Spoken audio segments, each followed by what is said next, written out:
بسم الله الرحمن الرحيم اللهم صل على سيدنا محمد وعلى آل سيدنا محمد وبارك وسلم عليه ربي يسر ولا تعسر وتمم بالخير وبك نستعين يا فتاح يا فتاح يا فتاح رب اشرح لي صدري ويسر لي أمري واحلل عقدة من لساني يفقهوا قولي ربي زدني علما ربي زدني علما ربی زدنی علما اللہم صلی علی سیدنا محمد وعلی آل سیدنا محمد وبارک وسلم علیہ۔ معرف الحدیث کا تیسرا سبق ہے، اور معرف الحدیث میں کتاب و رقاق کی کچھ احادیث ہم نے پڑھ لی تھی، اور آپ سب کے پاس اگر کتاب موجود ہے تو جہاں سے ہم نے پڑھنا ہے وہ پیج ہے 211 211 صفحہ نمبر، اور جو روایت ہے وہ سیدہ عائشہ سے ہے۔ دراصل جو ہم سبق پڑھ رہے تھے اس کا تعلق خوف و خشیت اور فکر آخرت کے لحاظ سے نبی علیہ السلام کی ارشادات اور صحابہ کرام رضوان اللہ علیہم اجمعین کے احوال ہیں۔ اسی سلسلے میں یہ روایت ہے سیدہ عائشہ کی، عن عائشہ رضی اللہ تعالی عنہ قالت کان نبی صلی اللہ علیہ وآلہ وسلم اذا عصفت الریح۔ سیدہ عائشہ رضی اللہ تعالی عنہ فرماتی ہیں کہ نبی علیہ السلام کا یہ حال تھا جب ہوا زیادہ تیز چلتی، قال تو آپ علیہ السلام فرماتے اللہم اے اللہ انی اسألک، میں آپ سے سوال کرتا ہوں، خیرہا اس ہوا میں بھلائی کا، وخیر ما فیہا اور اس میں جو کچھ ہے اس کی بھلائی کا، وخیر ما ارسلت بھی اور اس بھلائی کا جس مقصد کے لیے یہ ہوا بھیجی گئی ہے۔ اے اللہ واعوذ بک میں آپ سے پناہ چاہتا ہوں، من شرہا اس ہوا کے شر سے، وشر ما فیہا اور اس شر سے جو اس ہوا میں ہے، وشر ما ارسلت بھی اور اس شر سے جس کے ساتھ یہ ہوا بھیجی گئی۔ یعنی کہ نبی علیہ السلام کی بادلوں کو اور ہوا کو دیکھ کر، یہ جو آندھی جسے بولتے ہیں، اس میں آپ کی سنت انداز یہ ہے کہ آپ علیہ السلام یہ دعا پڑھا کرتے تھے، اللہم انی اسألک خیرہا وخیر ما فیہا وخیر ما ارسلت بھی واعوذ بک من شرہا وشر ما فیہا وشر ما ارسلت بھی۔ ٹھیک ہے، جب آسمان پر وَإِذَا تَخَيَّلَتِ السَّمَاءُ تَغَيَّرَ لَوْنُهُ جب آسمان پر بادل آ جاتے تو آپ علیہ السلام کا رنگ انور بدل جاتا۔ وخرجا کبھی آپ باہر تشریف لاتے، وداخلہ کبھی اندر آتے۔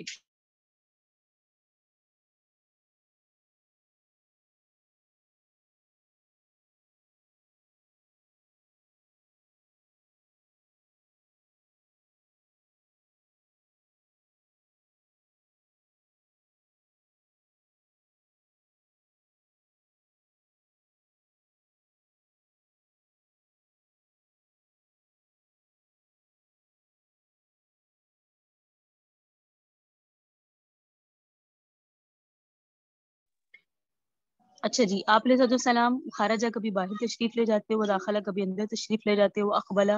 و ادبارہ اور کبھی آگے آتے، وہ ادبارہ کبھی پیچھے جاتے۔ فَإِذَا مُطِرَتْ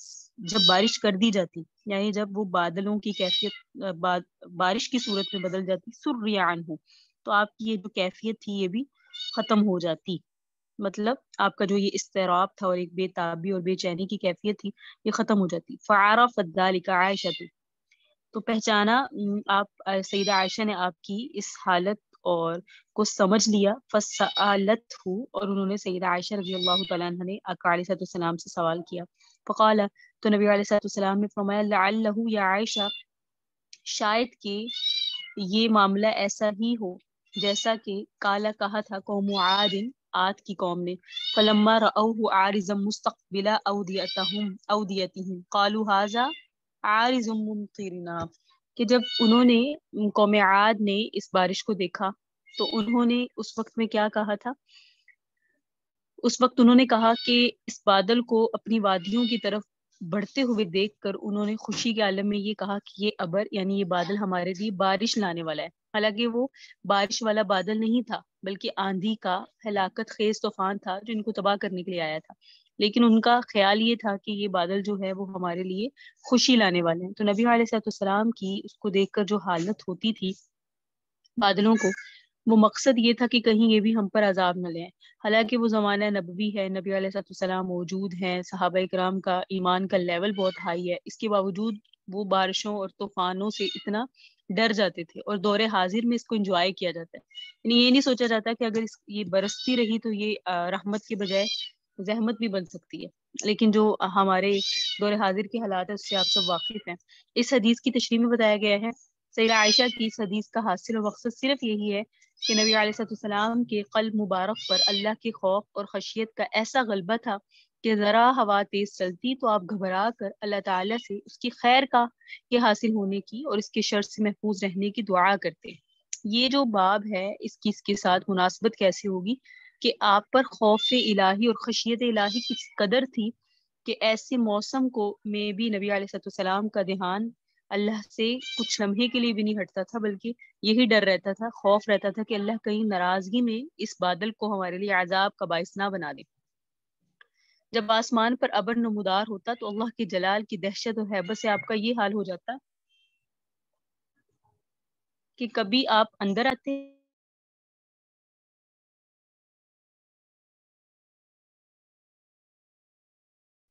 اور کبھی نبی علیہ السلام باہر آتے، کبھی آگے بڑھتے کبھی پیچھے ہٹتے،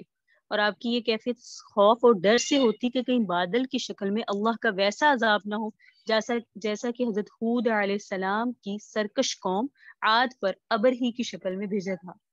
جسے اپنے علاقے کی طرف بڑھتا ہوا دیکھ کر نادانی سے وہ خوش ہوئے تھے اور انہوں نے اس کو ابر رحمت سمجھا تھا، حالانکہ وہ عذاب کی آندھی تھی. حدیث میں آیت کے جو الفاظ نقل کیے گئے ہیں وہ مکمل نہیں ہے، ویسے مکمل سورہ احقاف کی یہ ہے بل ہوا مستجعلتم به ریح فیہا عذاب علیم. تو یہ جو باب ہے اس میں بتانے کا مقصد یہ ہے کہ خوف اور خشیت اللہ کا اتنی ہونی چاہیے کہ ان حالات میں بھی جب ہمیں بظاہر خوشگواری نظر آ رہی ہے اس میں بھی ہمیں اللہ کا خوف اور خشیت ہونی چاہیے کہ یہ جس کو ہم اپنے گمان کے مطابق رحمت سمجھ رہے ہیں کہیں وہ اللہ کی ناراضگی کی نوید نہ ہو. تو نبی علیہ السلام ہر حال میں اللہ رب العزت سے اتنے خوف زدہ رہتے تھے کیونکہ اپنے معاملات کو اس وقت کے معاملات کو دیکھ کر آپ علیہ السلام کا یہ خیال ہوتا تھا کہ اللہ کا عذاب نہ آئے. تو ہم تو زمانہ نبوت سے بہت دور ہیں اور ہم مطمئن ہیں، یعنی ہم میں خوف خدا نہیں، خشیت الہی نہیں،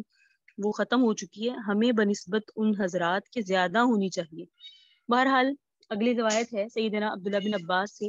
عن ابن عباس رضی اللہ تعالیٰ عنہ قال قال ابو بکر یا رسول اللہ قد شبت. حضرت عبداللہ بن عباس سے روایت ہے کہ سیدنا صدیق اکبر نے نبی علیہ السلام سے عرض کیا یا رسول اللہ قد شبت، آپ پر بڑھاپا آ گیا. قال آپ علیہ السلام نے اشارت فرمایا شیبتنی مجھے بوڑھا کر دیا ہود نے اور واقعہ نے، مرسلات نے، عما یتساءلون سورہ نبا نے، اور اذا الشمس کورت سورہ تکویر نے.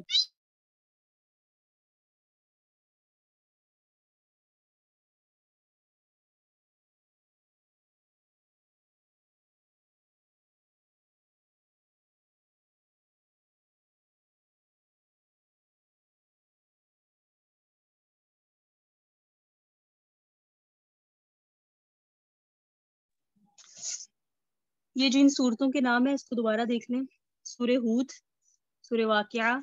سورہ مرسلات، سورہ نبا، سورہ تکویر. یہ ٹوٹل 5 صورتیں ہیں، اور نبی علیہ السلام نے فرمایا سیدنا صدیق اکبر سے کہ مجھے ان 5 صورتوں نے بوڑھا کر دیا. اس کی وجہ یہ ہے کہ ان صورتوں میں حالات قیامت اور قیامت کے آغاز سے پہلے جو اس کی نشانیاں ہیں اور قیامت آ جانے کے بعد کیا کیا معاملات ہیں اس کا ذکر ہے. نبی علیہ السلام جب ان کو پڑھا کرتے تھے تو نبی علیہ السلام اس غم میں کہ امت کا کیا ہوگا، آپ بہت جسے کہتے ہیں اپنے اوپر اس کا اثر لینا، وہ اثر لیا کرتے تھے جس کی وجہ سے نبی علیہ السلام کے بال سفید ہو گئے اور کچھ ہوئے تھے 18 بال. نبی علیہ السلام کی جسمانی صحت فطری طور پہ جس قدر بہتر تھی اور قوا جیسے اچھے اور طبیعت جیسی معتدل تھی، اس کے لحاظ سے آپ پر بڑھاپے کے آثار بہت دیر سے ظاہر ہونے چاہیے تھے. لیکن جب وہ آثار عام اندازہ کے لحاظ سے قبل از وقت ظاہر ہونے لگے تو سیدنا صدیق اکبر نے ایک روز عرض کیا کہ نبی علیہ السلام آپ پر تو ابھی سے بڑھاپا آنے لگا. آپ نے ارشاد فرمایا مجھے قرآن مجید کی ان صورتوں نے بوڑھا کر دیا. ان صورتوں میں قیامت، آخرت، مجرموں پر اللہ کے عذاب کا بڑا دہشت ناک بیان ہے. آقا علیہ السلام ان کے مضامین سے اس قدر متاثر ہوئے تھے اور ان کی تلاوت سے آپ پر خدا کا خوف اور آخرت کی فکر کا ایسا غلبہ ہوتا تھا کہ اس کا اثر آپ کی جسمانی قوت اور تندرستی پر پڑتا تھا۔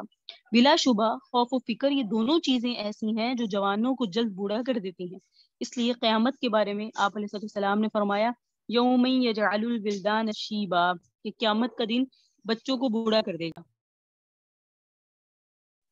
اس حدیث سے خاص طور پر اندازہ کیا جا سکتا ہے کہ خوف خدا اور فکر آخرت کے لحاظ سے نبی علیہ السلام کے قلب مبارک کا کیا حال تھا اور میرے اور آپ کا کیا حال ہے۔ ہمیں بھی اس چیز کا مشاہدہ کرنا چاہیے کہ کیا قیامت کے دل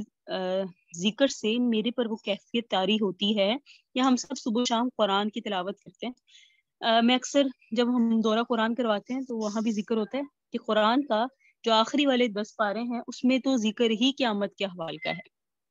ٹھیک ہے، اور اس کا مقصد بار بار ایک بات کو بیان کرنے کا، کسی چیز کی اہمیت ہوتی ہے۔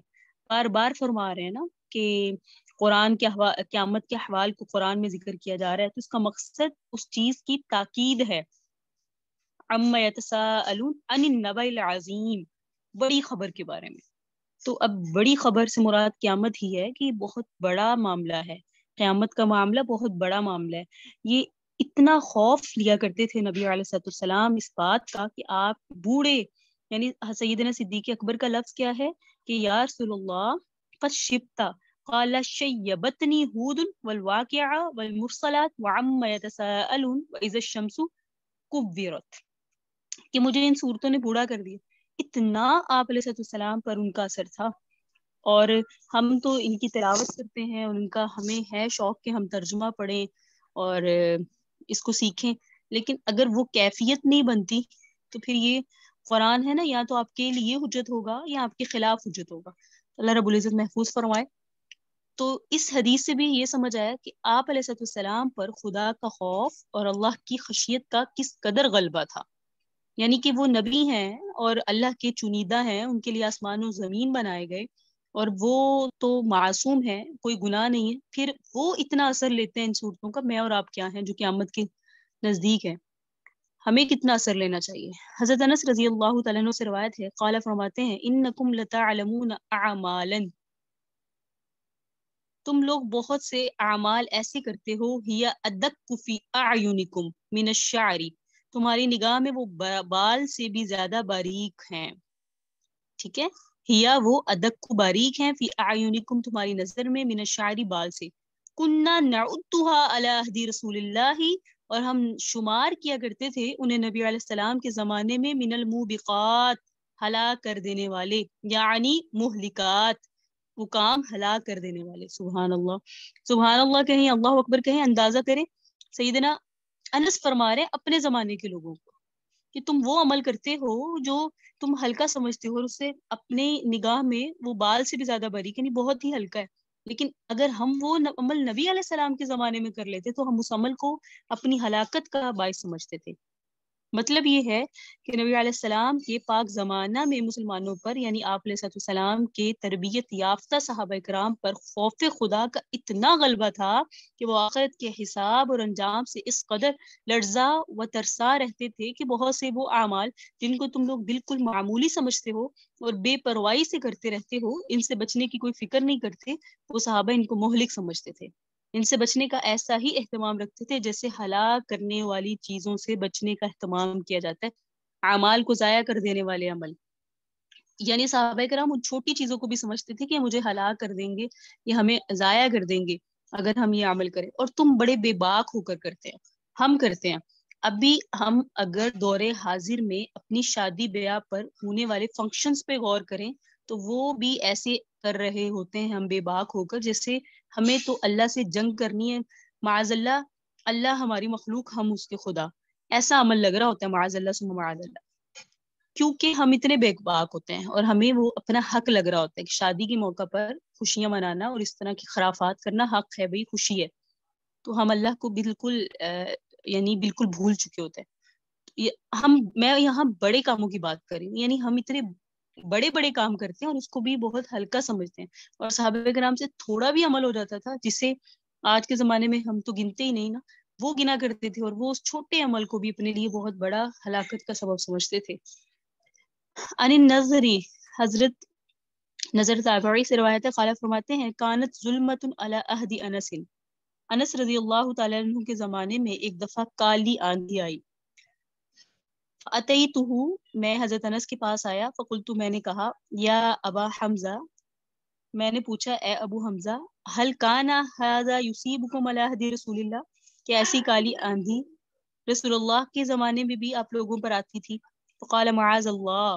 حضرت انس نے فرمایا اللہ کی پناہ، ان کانت الریح لتشتد فنبادر الى المسجد مخافۃ ان تکون القیامہ، انہوں نے کہا اللہ کی پناہ، وہاں تو یہ حال تھا کہ ذرا ہوا تیز ہوتی، ان کانت الریح لتشتد، تیز ہو جاتی نا اگر ہوا، فنبادر الى المسجد، تو ہم دوڑ پڑتے مسجدوں کی طرف، مخافت، اس خوف سے، ان تکون القیامہ، اس میں قیامت ہوگی۔ اللہ کی پناہ، معاذ اللہ، کیا مطلب کہ ان کے زمانے میں نظر تابعی کالی آندھی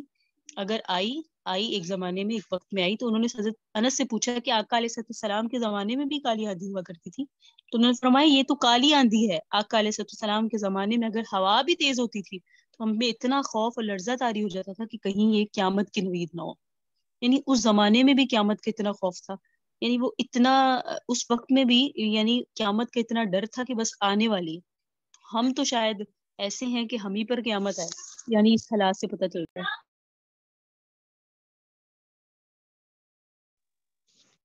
ان حنزلہ بن ربیع الاسیدی قال لقینی ابو بکر، حضرت حنزلہ بن ربیع اسیدی سے روایت ہے، فرماتے ہیں، یہ بڑی اہم حدیث ہے، بڑی دھیان سے سنیے گا، حضرت حنزلہ فرماتے ہیں لقینی ابو بکرین، میری ملاقات ہوئی سیدنا صدیق اکبر سے، فقال، تو سیدنا صدیق اکبر نے عرض کیا، کیف انتا یا حنزلہ، کیا حال ہے آپ کے حنزلہ؟ قلت، میں نے کہا، نافقا حنزلہ تو منافق ہو گیا، حنزلہ منافق ہو گیا۔ قال، حضرت ابو بکر صدیق نے فرمایا، سبحان اللہ ما تقول، صحابہ کرام کی عادت تھی کہ کوئی تعجب والا عمل اگر ان کے سامنے کیا جاتا یا کوئی بات کہی جاتی تو سبحان اللہ فرمایا کرتے تھے۔ سیدنا صدیق اکبر نے فرمایا، سبحان اللہ ما تقول، کیا کہہ رہے ہو تم؟ قلت، میں نے کہا، نکون عند النبی، ہم ہوتے ہیں آقا علیہ السلام کے پاس، یذکرنا بالنار، وہ ذکر فرماتے ہیں ہم سے دوزخ کا، والجنتی، جنت کا، کأنہ، ہمیں ایسے لگتا ہے گویا کہ رأی عین، کہ ہم اسے آنکھ سے دیکھ رہے ہیں، فإذا خرجنا من عنده، اور جب ہم نکل جاتے ہیں نبی علیہ السلام کے پاس سے، عافسنا الازواج والاولاد، تو ہم مشغول ہو جاتے ہیں اپنی بیویوں میں، اپنی اولادوں میں، والضیعات، اور اپنی زمینوں میں یا اپنے مال میں، متاع میں، ونسینا کثیرا، اور بہت ساری چیزیں ہم بھول جاتے ہیں، صحیح ہے؟ تو یہ سیدنا صدیق اکبر رضی اللہ تعالیٰ عنہ کو حضرت حنزلہ بتا رہے ہیں، کیا بتا رہے ہیں؟ کہ ہم جب آقا علیہ السلام کے پاس ہوتے ہیں اور آپ دوزخ اور جنت کا بیان فرماتے ہیں اور ہم کو نصیحت کرتے ہیں، تو ہمارا یہ حال ہوتا ہے گویا ہم دوزخ اور جنت کو آنکھوں سے دیکھ رہے ہیں۔ پھر جب ہم آپ کی مجلس کے سے نکل کر گھر آتے ہیں تو بیوی، بچے، زمین، کھیتی باڑی کے کام ہم کو اپنی طرف متوجہ اور مشغول کر لیتے ہیں، اور پھر ہم بہت کچھ بھول جاتے ہیں۔ تو قال ابو بکرین، تو ابو بکر صدیق نے فرمایا، فاللہ، اللہ کی قسم، انا لتلقى مثل ذلك، کہ ہماری بھی یہی حالت ہے۔ سیدنا صدیق اکبر نے حضرت حنزلہ سے کہا کہ میری بھی یہی حالت ہے۔ فانطلقت، میں چلا، انا، میں، حضرت حنزلہ فرما رہے میں، و ابو بکرین، اور ابو بکر، حتی یہاں تک کہ دخلنا علی النبی، ہم نبی علیہ السلام کی خدمت میں حاضر ہوئے۔ حضرت حنزلہ فرماتے ہیں، فقلت، میں نے کہا، نافقا حنزلہ تو یا رسول اللہ، حنزلہ تو منافق ہو گیا اللہ کے رسول۔ فقال، وما ذاک، نبی علیہ السلام نے فرمایا کیا ہوا؟ قلت، میں نے کہا، تکون عندک، ہم آپ کے پاس ہوتے ہیں، نکون عندک، ہم آپ کے پاس ہوتے ہیں، تذکرنا بالنار، یا آپ ہمارے پاس دوزخ کا ذکر کرتے ہیں، والجنتی، جنت کا ذکر کرتے ہیں، کأن رأی عین، ایسے لگتا ہے گویا ہم آنکھوں سے دیکھ رہے ہیں، وإذا خرجنا من عندک، جب آپ کے پاس سے جاتے ہیں، عافسنا، مشغول ہو جاتے ہیں ہم، ازواج، بیویوں میں، اولاد میں، ضیعات، کھیتی باڑی میں، ونسینا کثیرا، بہت سارا حصہ بھول جاتے ہیں۔ قال صلی اللہ علیہ وآلہ وسلم، نبی علیہ السلام نے فرمایا، والذی نفسی بیدہ، قسم ہے اس ذات کی جس کی قبضہ قدرت میں میری جان ہے، لو تدومون، اگر تمہاری یہی حالت رہے، علی ما تکونون عندی، جیسی میرے پاس ہوتی ہے. وفی الذکری لصافحتكم الملائكة على فرشكم وفي طرقكم ولكن يا حنزلة ساعة وساعة 3 مرات. سبحان اللہ. نبی علیہ السلام نے فرمایا اگر تمہارا حال ہمیشہ وہ رہے جو میرے پاس ہوتا ہے اور تم ذکر میں مشغول رہو تو کیا ہو لصافحتکم مصافحہ کریں ہاتھ میں لائیں تم سے الملائکۃ فرشتے علی فروشکم تمہارے بستروں پر وفی طرقکم تمہارے راستوں میں. لیکن اے حنزلہ ساعتن و ساعتن نبی علیہ السلام نے فرمایا وقتاً فوقتاً یہ ہوتا رہے گا. یہ بات آپ نے 3 بار ارشاد فرمائی. سبحان اللہ. حضرت حنزلہ کی اس روایت سے اندازہ کیا جاتا ہے کہ صحابہ میں آخرت اور دین کی فکر کس درجے میں تھی کہ اپنی حالت میں معمولی تغیر بھی تبدیلی بھی وہ نفاق سمجھتے تھے کہ یا رسول اللہ ہمارے دل کی کیفیت بدل جاتی ہے. تو ہماری تو دل کی کیفیت کبھی کبھی بنتی ہے. ان صحابہ کا یہ حال تھا کہ ان کی دل کی کیفیت کبھی کبھی بدلتی تھی اور میرا اور آپ کا یہ حال ہے کہ ہماری دل کی کیفیت کبھی کبھی بنتی ہے. ہماری تو مستقلاً منافقت والی حالت رہتی ہے نا, اللہ سے دور, دین سے دور, ذکر سے دور. ذکر بھی وہ والا نہیں جس میں ہم صرف تسبیح پھیرتے نا, ذکر بھی وہ جس میں ہم اللہ کو دیکھ رہے ہوں یا احسان کے درجے پہ, یا یہ کہ اللہ ہمیں دیکھ رہا ہے, یعنی ہر وقت اللہ کی طرف دھیان رہے, یہ کیفیت ہے. تو صحابہ کرام کا فکر آخرت اور خوف خدا دیکھیں کہ وہ اپنے لیے کتنا بڑا لفظ استعمال فرما رہے ہیں کہ حنزلہ منافق ہو گیا. ٹھیک ہے. اور نبی علیہ السلام کے پاس جب حاضر ہوئے تو سیدنا صدیق اکبر رضی اللہ تعالیٰ عنہ کا بھی یہی ارشاد ہے کہ انہوں نے فرمایا کہ یہ حالت تو میری بھی ہے. اور جب نبی علیہ السلام کے پاس پہنچے تو آقا علیہ السلام نے فرمایا کہ اگر تم اسی درجے پہ فائز رہو جس درجے پہ تمہاری میرے پاس کیفیت ہوتی ہے تو تمہیں تو فرشتے مصافحہ کرنا شروع کر دیں. کیسا لیول ہوگا نا ان کا ایمان کا کہ فرشتے ان کے لیے اترتے ہیں. ان ابی بردہ ابن ابی موسیٰ حضرت بردہ ابو موسیٰ یعنی حضرت ابو موسیٰ اشعری رضی اللہ تعالیٰ عنہ کے صاحبزادے ہیں ابو بردہ, ان سے روایت ہے قال علی عبداللہ بن عمر, وہ بیان کرتے ہیں مجھ سے عبداللہ بن عمر نے کہا هل تدری ما قال ابی لابی کا, کیا تمہیں معلوم ہے میرے والد نے تمہارے والد سے کیا بات کہی ہے. ابو بردہ نے کہا کسے, حضرت عبداللہ بن عمر سے, کہ تمہیں پتا ہے تمہارے والد یعنی عمر رضی اللہ تعالیٰ عنہ نے میرے والد یعنی ابو موسیٰ اشعری سے کیا بات کہی ہے. قال, تو کہتے ہیں ابو بردہ کہتے ہیں قلت, تو میں نے کہا لا, نہیں مجھے نہیں پتا. قال, تو حضرت عبداللہ بن عمر نے فرمایا فإن ابی میرے والد نے قال کہا لابی کا تمہارے والد سے, یا ابا موسیٰ اے ابو موسیٰ اشعری, حل یسرک کیا تم اس پر خوش ہو, ان اسلامنا مع رسول اللہ کیا تم اس پر خوش و راضی ہو کہ نبی علیہ السلام کے ساتھ اور آپ کے ہاتھ پر ہمارا اسلام لانا ہوا. ٹھیک ہے. وہجرتنا اور آپ کے ساتھ ہمارا ہجرت کرنا, وجہادنا معہ اور آپ کے ساتھ ہمارا جہاد کرنا, وعملنا کلہ معہ اور ہمارے وہ سارے اعمال جو ہم نے آپ کے ساتھ کیے, وہ سارے اعمال جو ہیں جو ہم نے کیے, کل معہ برد لنا وان کل عمل عملنا بعدہ نجونا منہ کفافا رأسا براس, ہم نے جو اعمال آپ کی بات کیے یعنی وہ تو ہمارے لیے ثابت اور محفوظ ہیں. وہ عمل آپ کے ساتھ ہم نے ہجرت کی, آقا علیہ السلام کے ساتھ ہم رہے, آقا علیہ السلام کے کہنے پر ہم ایمان لے آئے, وہ معاملات تو ہمارے ہوتے رہے اور اس پر ہمیں اجر بھی ملے گا. یہاں تک انہوں نے بات کی. بعد میں کہا وَأَنَّ كُلَّ عَمَلٍ عَمِلْنَا بَعْدَهُ, اور وہ عمل جو ہم نے آقا علیہ السلام کی وفات کے بعد کیے, نَجَوْنَ مِنْهُ كَفَافًا رَأْسًا بِرَأْسٍ, اس میں ہم برابر سرابر پر نجات پائیں گے. یعنی آپ علیہ السلام کے بعد ہم نے جو اچھے یا برے عمل کیے ان پر نہ ہم کو کوئی ثواب ہے نہ کوئی عذاب ہے. یہ حضرت عمر نے بات کی کس سے, حضرت ابو موسیٰ اشعری سے. تو اب حضرت ابو موسیٰ اشعری کے بیٹے بتا رہے ہیں ابو بردہ حضرت عبداللہ بن عمر سے کہ قال ابوک لابی لا واللہ قد جاہدنا بعد رسول اللہ وصلینا وصمنا وعملنا خیرا کثیرا واسلم علی ایدینا بشرا کثیرا وانا لنرجو ذاک. قال ابی لکنی انا والذی نفس عمر بیدہ لوددت ان ذلک برد لنا وان كل شيء عملناه بعده نجونا منه خفافا رأسا برأس فقلت ان اباك والله كان خيرا من ابي. اس کا کیا مطلب ہے کہ حضرت عبداللہ بن عمر ابو بردہ سے کہتے ہیں کہ میری والد کی بات سن کر تمہارے والد نے کہا نہیں، خدا کی قسم میں تو یہ نہیں چاہتا. ہم نے رسول اللہ صلی اللہ علیہ وسلم کے بعد جہاد کیے ہیں، نمازیں پڑھی ہیں، روزے رکھے ہیں، اور اس کے علاوہ بھی بہت سے اعمال خیر کیے ہیں، اور ہماری کوششوں سے اور ہمارے ہاتھوں پر اللہ کے بے شمار بندے مسلمان ہوئے ہیں، اور ہم اللہ سے اپنے ان اعمال کے اجر و ثواب کی پوری امید رکھتے ہیں. تو اس پر کہتے ہیں میرے والد حضرت عمر نے فرمایا قسم اس ذات کی جس کے قبضے میں عمر کی جان ہے، میں تو دل سے چاہتا ہوں کہ ہمارے وہ عمل ہمارے لیے ثابت رہیں اور ہم کو ان کا صلہ عطا کیا جائے، اور جو عمل ہم نے آپ کے بعد کیے ان پر ہماری برابر سرابر چھٹی ہم پا جائیں. کیا مطلب؟ اس کو سمجھیں. کہتے ہیں میں نے عبداللہ بن عمر سے کہا خدا کی قسم تمہارے والد یعنی عمر میرے والد یعنی ابو موسیٰ سے افضل ہیں. اس حدیث کی تشریح سمجھیں. جس طرح اللہ کے کسی صالح اور مقبول بندہ کی ابتدا میں پڑھی ہوئی نماز کی مقبولیت کی امید کی جاتی ہے، اسی طرح حضرت عمر یقین کے ساتھ امید رکھتے تھے کہ نبی علیہ الصلوۃ والسلام کے ساتھ جو اعمال خیر، نماز، روزہ، ہجرت، جہاد وغیرہ ہم نے کیے ہیں وہ تو آپ علیہ السلام کی معیت کی نسبت اور برکت سے ضرور ہی انشاءاللہ قبول ہوں گے. لیکن جو اعمال نبی علیہ السلام کے بعد کیے ہیں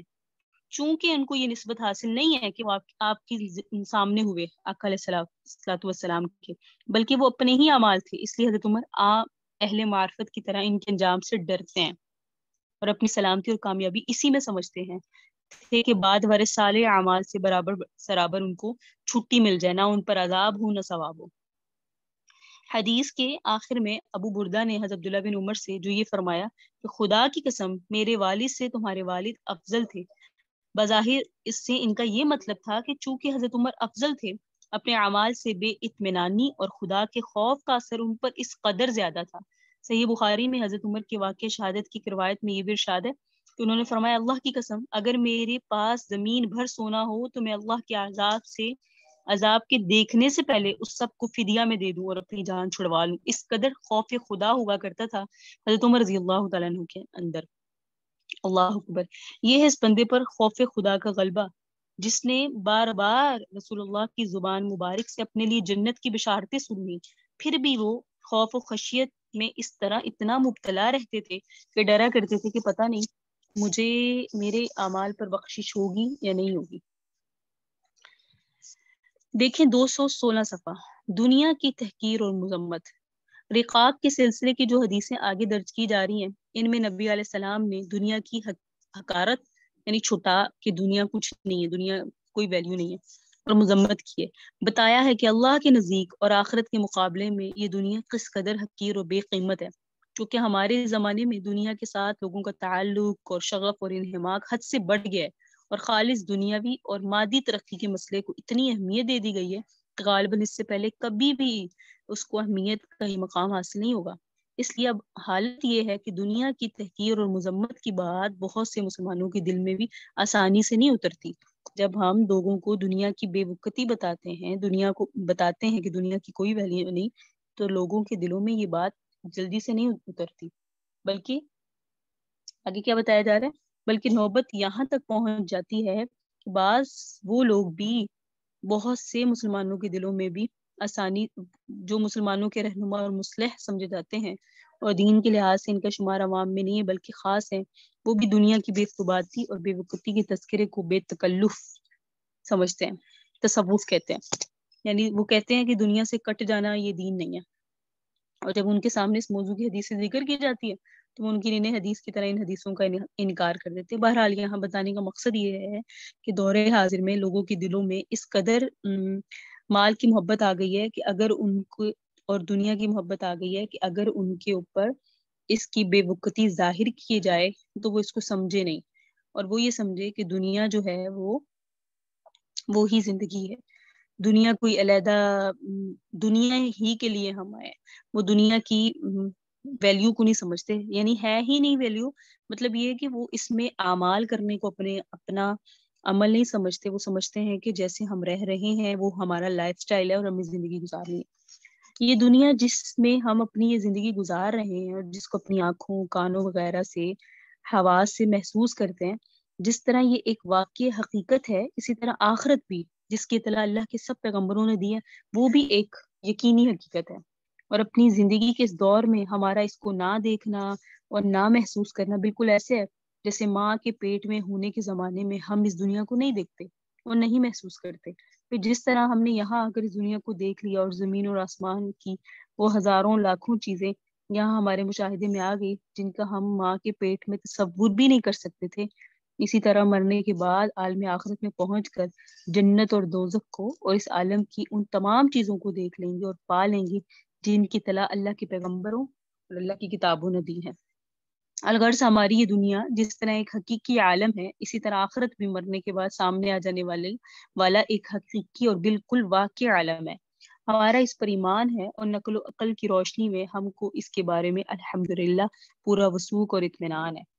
پھر دنیا کے بارے میں ہم کو یقین ہے کہ یہ اور اس کی ہر چیز فانی ہے، بخلاف آخرت کی کہ وہ غیر فانی اور جاودانی ہے۔ وہاں پہنچنے کے بعد انسان بھی غیر فانی بنا دیا جائے گا، یعنی اس کو کبھی ختم نہ ہونے والی دائمی زندگی عطا کی جائے گی۔ اسی طرح وہاں اللہ کی سعید اور خوش نصیب بندوں کو جو نعمتیں عطا ہوں گی، اس کا سلسلہ بھی ہمیشہ ہمیشہ جاری رہے گا، کبھی کٹے گا نہیں۔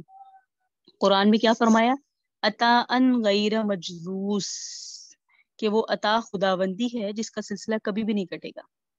اور آگے کیا فرمایا؟ خالدین فیہا ابدا، وہ ہمیشہ اسی جہنم میں پڑے رہیں گے جو بدکار لوگ ہوں گے۔ وما ہم بخارجین من النار، وہ دوزخی کبھی بھی دوزخ سے نہیں نکل سکیں گے۔ لا یقضى علیہم فیموتوا ولا یخفف عنہم من عذابها، دوزخیوں کو موت بھی نہیں آئے گی کہ مر کر ہی عذاب سے چھوٹ سکیں، ان کے عذاب میں تخفیف بھی نہیں کی جائے گی۔ اسی طرح اللہ کے پیغمبروں، اللہ کی کتابوں میں بتائی ہوئی اس حقیقت پر بھی ہمارا ایمان ہے، دنیا کی نعمتوں اور لذتوں کے مقابلے میں آخرت کی لذتیں اور نعمتیں بے انتہا فائق ہیں، بلکہ اصلی لذتیں اور نعمتیں آخرت کی ہی ہیں، اور دنیا کی چیزوں کو ان سے کوئی نسبت نہیں ہے۔ انسانوں کا عام حال یہ ہے کہ دنیا چونکہ ہر وقت ان کے سامنے ہے اور آخر سراسر غیب اور آنکھوں سے اوجھل ہے، اس لیے اکثر و بیشتر ان حقیقتوں کے ماننے والوں پر بھی دنیا ہی کی فکر و طلب رہتی ہے۔ گویا یہ انسانوں کی ایک قسم کی فطری کمزوری ہے۔ ان کا حال اس معاملے میں بالکل ان چھوٹے بچوں کا سا ہے جس کو بچپن میں اپنے کھیل کھلونوں سے دلچسپی ہوتی ہے اور مستقبل کی زندگی کو خوشگوار شاندار بنانے والے تعلیمی تربیتی مشاغل اس کے لیے سب چیزوں سے زیادہ غیر دلچسپ بلکہ انتہائی شاق ہوتے ہیں، جن کی شفیق ماں باپ اس کو سمجھا بجھا کر ان اچھے کاموں کی طرف راغب کرتے ہیں، جن میں لگ کر وہ کامیاب انسان بنتا ہے لیکن اس کو سمجھ نہیں آ رہی ہوتی بچپن میں۔ تو انسان کی طرف بھی اور انسان کے بھی یہی حالات ہیں، اور اسی کی طرف اس پوری پیج نمبر 217 اور 218 میں بیان کیا گیا۔ اگلی حدیث دیکھیں جو 219 پر ہے۔ ان مستورد بن شداد رضی اللہ تعالیٰ عنہ قال سمعت رسول اللہ صلی اللہ علیہ وسلم يقول واللہ ما الدنیا فی الآخرة الا مثل ما يجعل احدکم اصبعه فی الیم فلینظر بما یرجعو، دنیا کی مثال آخرت کے مقابلے میں ایسی ہے جیسے تم میں سے کوئی اپنی ایک انگلی دریا میں ڈال کر نکالے اور پھر دیکھے پانی کی کتنی مقدار اس پر لگ کر آئی ہے۔ مطلب کیا ہے کہ دنیا آخرت کے مقابلے میں اتنی بے حقیقت بے حیثیت ہے جتنا دریا کے مقابلے میں انگلی پر لگا ہوا پانی۔ سبحان اللہ، یہ مثال بھی صرف سمجھانے کے لیے دی ہے، ورنہ فی الحقیقت دنیا کو آخرت کے مقابلے میں یہ نسبت بھی نہیں ہے۔ دنیا اور جو کچھ دنیا میں سب محدود ہے اور آخرت لا محدود ہے، ٹھیک ہے؟ تو وہ شخص بڑا ہی محروم اور بہت ہی گھاٹے میں رہنے والا ہے جو دنیا کو حاصل کرنے کے لیے خوب جدوجہد کرتا ہے مگر آخرت کی تیاری کی طرف سے وہ بے فکر ہے اور بے پرواہ ہے۔ ان حدیث کی روشنی میں ہمیں کیا سمجھ آئی کہ آخرت کو ہی اپنا، ٹھیک ہے دنیا میں رہیں لیکن دنیا ہم میں نہ رہے، آخرت کو ہی اپنا مطمع نظر بنائیں۔ ہماری دنیا کا ہر عمل ایسا ہو کہ ہم اس میں یہ نیت کریں کہ ہمیں آخرت میں یہ عمل کیا فائدہ دے گا۔ میں کھانا کھاؤں تو میں دیکھوں کہ میرا یہ کھانا کھانا مجھے آخرت میں کیا فائدہ دے گا، میرا لباس پہننا کیا فائدہ دے گا، میرا پڑھانا کیا فائدہ دے گا، میرا کسی سے معاملات کرنا مجھے آخرت میں کیا فائدہ دے گا۔ اگر ہمارا دھیان آخرت کی طرف ہوگا تو ہم یہ کوئی گھاٹے کا سودا نہیں کر رہے، لیکن ہم دنیا میں اتنا رہ لیں کہ ہمیں دنیا میں یہ ہو کہ میں بچوں کو اتنا پڑھا لوں تو میرے بچوں کو اتنا معاوضہ مل جائے گا یا وہ ایسی دنیا کما سکیں گے، ساری چیزوں سے پتہ چلے گا کہ ہماری مقصد دنیا بن گئے۔ لیکن ہماری کوشش یہ ہونی چاہیے کہ ہمارا مقصد دنیا نہ ہو، ہمارے اکثر معاملات کا رجوع آخرت کی طرف ہو۔ اللہ رب العزت ہم سب کو ان تمام باتوں پر عمل کرنے کی توفیق عطا فرمائے۔ ھذا هو المرام واللہ اعلم بحقیقت الکلام۔ سبحان ربک رب العزۃ عما یصفون وسلام علی المرسلین والحمد للہ رب العالمین۔ اللهم صل على سيدنا محمد وعلى آل سيدنا محمد وبارك وسلم وسلم عليه۔